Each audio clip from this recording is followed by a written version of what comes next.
আরে মন দেখে যারা গান ধরে মন তো দেখা যায় না, অর্থ ছাড়া মনের কথা কেউ তো শোনে না।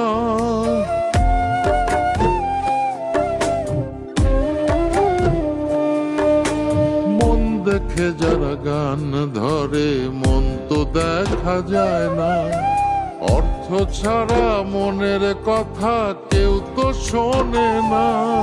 আরে পরের বেলায় বুদ্ধিজীবী, পরের বেলায় বুদ্ধিজীবী নিজের বেলায় বোঝে না। নিজের সাথে কেউ কখনো একটা চুলো ছাড়ে না, নিজের স্বার্থ কেউ কখনো একটা চুলো ছাড়ে না। জীবন তো আর টকশয়ে চলে না।